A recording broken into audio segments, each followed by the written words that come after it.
kind of looks like very young candle snuff, but it might be something else. It's kind of hard to tell through the frost, but like, they're kind of squidgy when you poke them. It's very cool. This one doesn't have a very distinct smell. Oh, I don't know what this is. It's got quite a hollow stem. The gills are like attached going down the stem. It's like maybe some kind of funnel cap or something. But it's got this little blob here.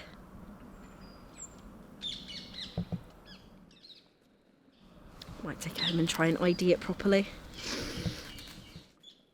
I like to go out and like see what I can find. I'm kind of like building my own little home fungarium where I like dehydrate some of the ones that I find and then like display them in a little glass cabinet.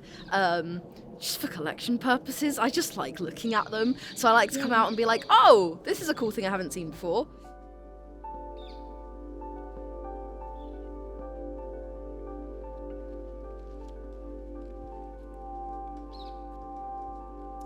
You know, mushrooms and fungi, they weren't really on my radar for most of my life, to be honest. And it was only probably in the last like 7 or 8 years that they started becoming part of my life.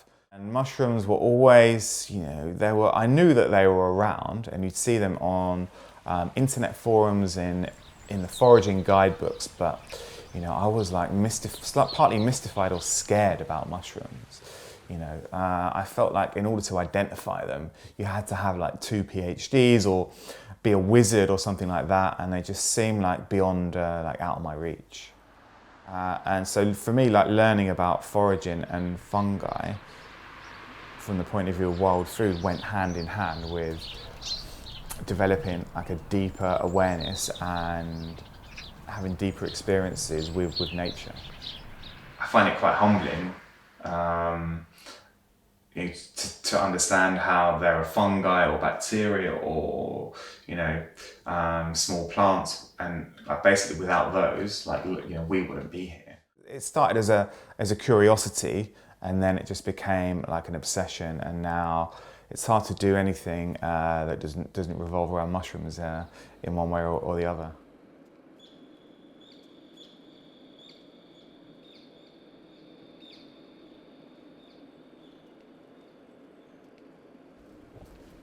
Something sort of clicked and I was like, mushrooms are just like everywhere and they do so much. I just wanted to like learn about all of them. Also, like, my brain very much enjoys categorizing things, so it's sort of a place for me to take that like need to categorize stuff and like, you know, put that energy into like categorizing mushrooms. But in the same way, the mushrooms are also teaching me how to like let go of that need, because they can't really be categorized at the end of the day. The more we learn about them, the more we realize like we actually don't know anything. Kew Gardens has like a lot of different like species, like a lot of different samples. They're finding loads of new species within their own archives.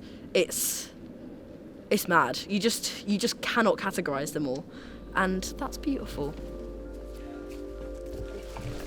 In sort of my growing interest in mushrooms, I've like made much more of an effort to go outside, to talk to people about mushrooms. And yeah, it's just like made me get out more, made me look at my surroundings more, and it's improved my relationship with nature and stuff, I think.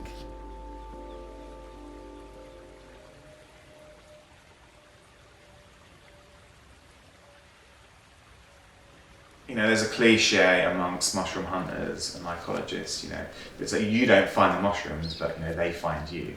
And there's definitely something, you know, quite magical and mysterious about, you know, going for a walk and then suddenly you find you're ambushed. It is, you know, it's kind of like a magical, like encounter with something that's out of our control.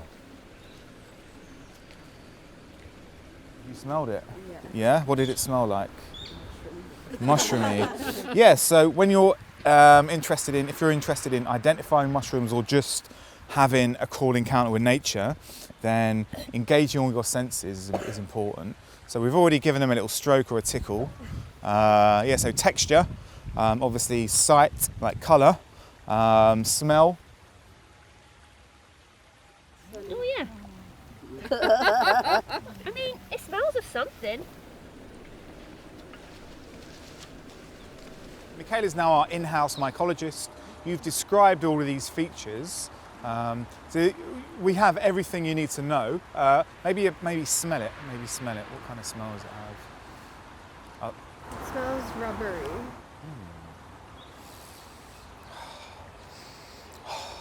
It's a really good smell. It's not mushroomy. It's almost like anise or sweet, or it's a really. Go on. Don't be shy. Don't be shy. But what's going on here? Okay. Oh! Look, there's a massive cluster there. Oh my God. Okay.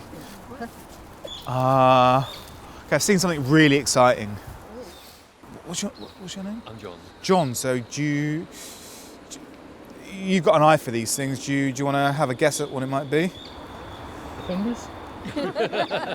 Okay. So there's quite a lot of baffled people. It's like, what on earth? Oh my God. There's loads of it. Like absolutely loads. Oh my God. And this feels like it's going to break, this piece of wood, as soon as I pick it up. It's very light. So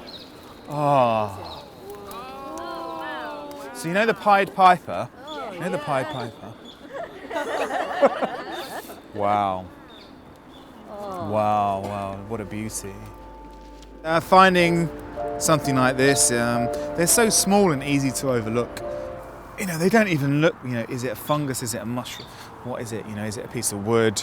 It's just, you know, something about fungi. Okay, it's cool to learn about the science, but there is also something like very awe-inspiring. And having these encounters, often surprising encounters with nature, I think, I find it quite humbling.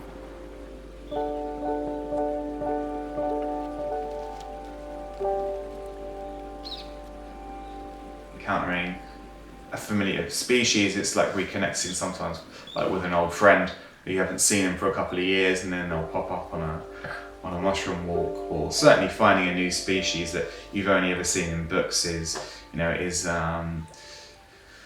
sound like a geek saying this, but you know, it is a real buzz. Like, you know, when you're just in the woods and you find some mushrooms, and they're just suddenly they're all around you. It's almost like you become a child again. Now, I can never go out of the flat without, you know, looking for a mushroom now. It's like once you're on the fungal train, then like basically there's no turning back.